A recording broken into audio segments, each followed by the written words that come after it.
Të nderuar shikues, përshëndetje, do jemi së bashku në edicionin informativ këtu në kanalin 7, kundër të tjera do të ndiqni. Një motor i djegur gjendet në një fshat të Shkodrës, dyshohet se u përdor nga autorët e që ekzekutuan Kristian Kolën në mes të qytetit. Një turiste italiane përdhunohet gjatë natës në një plazh në Durrës, policia arreston agresor 26 vjeçar i dënuar më parë për armbajtje pa leje dhe vjedhje. Partitë po bëjnë përgatitjet e fundit për sezonin e ri politik, pritet dekreti i presidentit Begaj për mbledhjen e parlamentit të ri.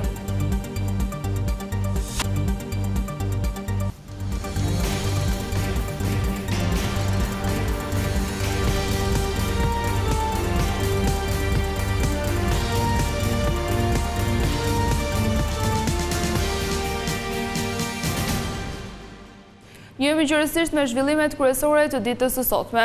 Policia e Shkodrës ka gjetur një motor të djegur që besohet se është përdorur nga vrasësit e Kristian Kolës në mes të qytetit. Grupi hetimor ka marrë dhe dëshmitë e familjarëve, ndërsa po verifikon pamjet e kamerave të sigurisë, por deri më tani nuk ka të dhëna konkrete për autorët dhe motivin e krimit. Një motor i djegur është gjetur këtë të diel, e që dyshohet se ka lidhje me ekzekutimin mafioz të Kristian Kolës, mbrëmjen e sejntes në Shkodër, ngjarje që vijon të mbetet pa autor dhe pa motiv. Mjeti u zbulua në fshatin Vukatan dhe besohet se ai u braktis, e më pas u vu flaka nga dy personat që qelluan 34 vjeçarin. Policia e Shkodrës ende nuk ka dhënë detaje mbi rrethanat e gjetjes së motorit. Ngjarja ndodhi në qendër të qytetit, përballë 10 dëshmitarëve dhe nën objektivin e kamerave të bizneseve private. Pavarësisht kësaj, autorët arritën të largohen me shpejtësi.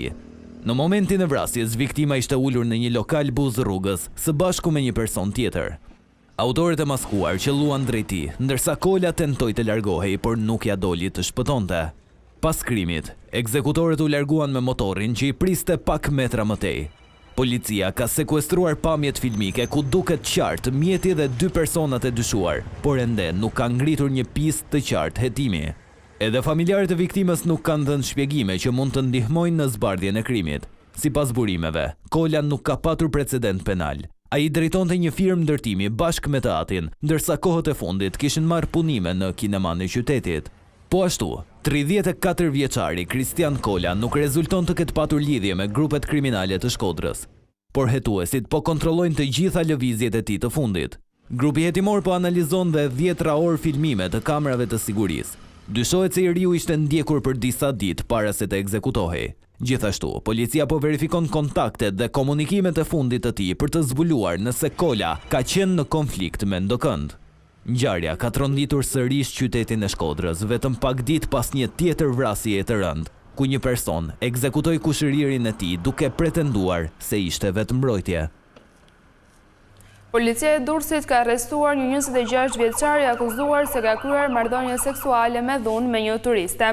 Në pranga Karon Leonardo Presa, një emër i njohur për drejtësinë, i arrestuar më herët për armbajtje pa leje dhe vjedhje. 18 vjeçaria italiane ka denoncuar përdhunimin duke shpjeguar se ngjarja ndodhi në një shezllong përballë një hoteli në lagjen nr. 13 në orët e para të mëngjesit të së premtes. Sipas dëshmisë së saj, autori fillimisht e ka goditur dhe më pas e ka detyruar që të kryejë marrëdhënie pa dëshirën e saj. Pas orës pas denoncimit, policia arrestoi Leonardo Presën, që tashmë akuzohet për marrëdhënie seksuale me dhunë me të mitur të moshës 14-18 vjeç.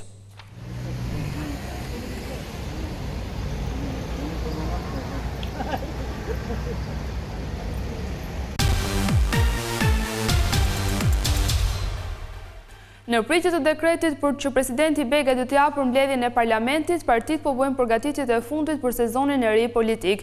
Para seancës së parë që pritet të mbahet me 12 shtator, forcat politike do të mbledhin forumet përkatëse për strategjitë që do të ndjekin.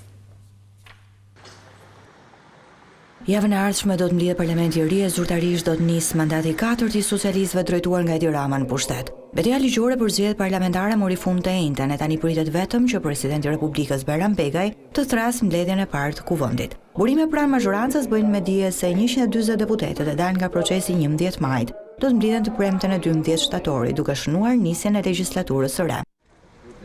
Para mbledhjes së parlamentit, të dy forcat kryesore politike në vend do të mbledhin forumet për të përcaktuar strategjinë në këtë fillim sezoni politik. Mëngjesin e 11 shtatorit, kryeministri Edi Rama do të shpallë para Asamblesë Kombëtare të Partisë Socialiste prioritetet dhe ekipin me të cilin ai do të qeverisë në 4 vitet e ardhshme. Është pothuaj e pamundur të parashikosh anëtarët e kabinetit qeverisë Rama 4, por ajo që mund të thuhet është se ky ekip do të punojë për mbyllur negociatat me Bashkimin Evropian brenda 2 viteve në funksion të premtimit kryesor elektoral të Edi Ramës që Shqipëria të bëhet anëtare BE-s në vitin 2030. Në kapjen tjetër, Sali Berisha pritet të mbledhë të martën ose të mërkurën kryesinë e Partisë Demokratike dhe grupin e ri parlamentar. Pas humbjes së 11 majit, Berisha nuk ka mbledhur asnjë forum për të diskutuar për rrugën ku do të ecë Partia Demokratike në këtë mandat 4 në opozitë.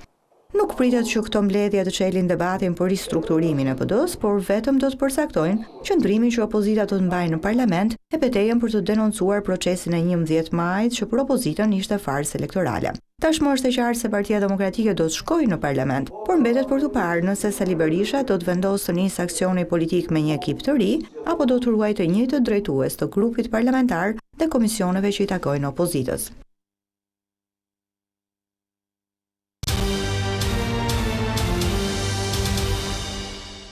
Një aksident i rënd ndodhi pak pas mesnatës në fshatin Dukat Fush ku janë përfshirë 2 automjete.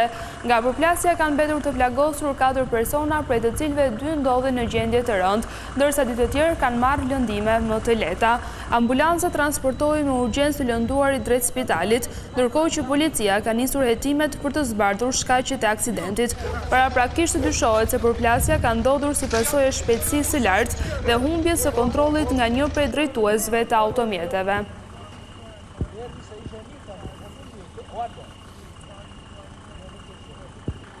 Aksioni për lirimin e hapësirave publike në Vlorë ka kaluar në një fazë të re, duke nisur me heqjen e çdo pengese në rrugët dytësore të qytetit turistik.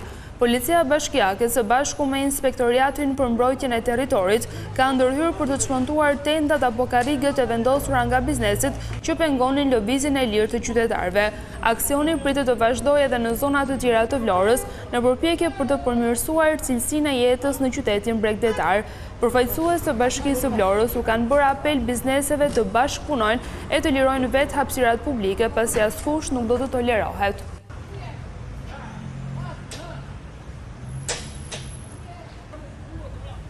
Dhjetra punonjës të Bankers Petroleum kërkuan rritje rroge si dhe trajtim ushqimor dhe shëndetësor.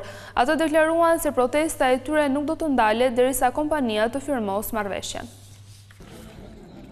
Për të dytën ditë, punonjësit e Bankers Petroleum kanë protestuar para zyrave të kompanisë në Marins të Patosit, duke paralajmëruar grevurie dhe bojkotim të plot të punës. Me pankarta në duar, ata kanë bërë thirrje për plotësimin e kërkesave të tyre.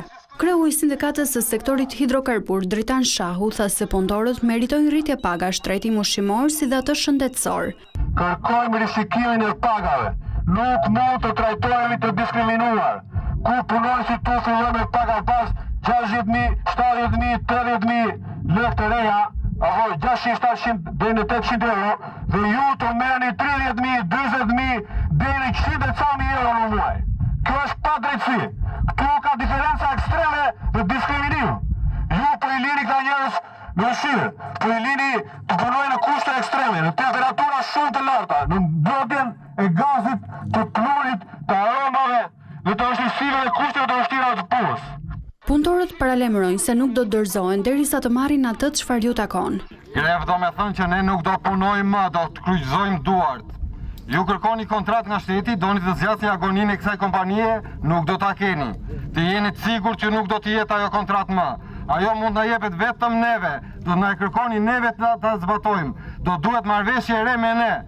Naftëtarët kërkuan ulje në tryez për arritjen e një marrëveshjeje duke nënvizuar se në të kundërt nuk do të ketë zgjatje të kontratës pa u firmosur një dokument i ri që garanton të drejtat e tyre. Një tjetër investim është realizuar nga kompania Lejfiza. Bëhet fjalë për linjën e re të paketimit të ujit në formatin 5 litra, duke garantuar standardet më të larta teknologjike. Edhe këtë herë, projekti është finalizuar me kompaninë gjermane Krones.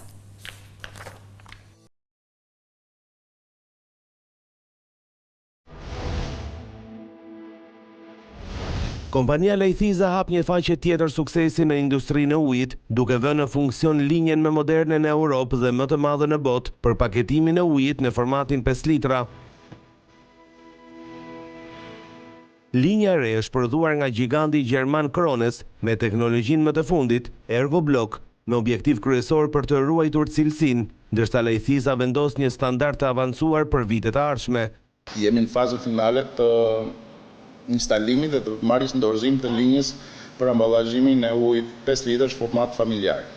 Një nga teknologjitë më të avancuara dhe me kapacitetet më të larta të instaluara ndonjëherë.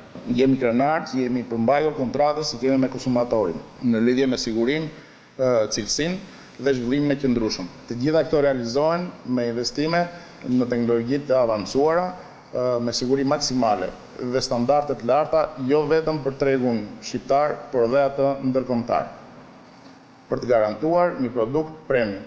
Since 2008, Lejthiza Company has Që nga viti 2008, kompania Lejthiza ka filluar bashkëpunimin me kompaninë gjermane Krones dhe çdo 2 vite ka investuar në linjat e reja.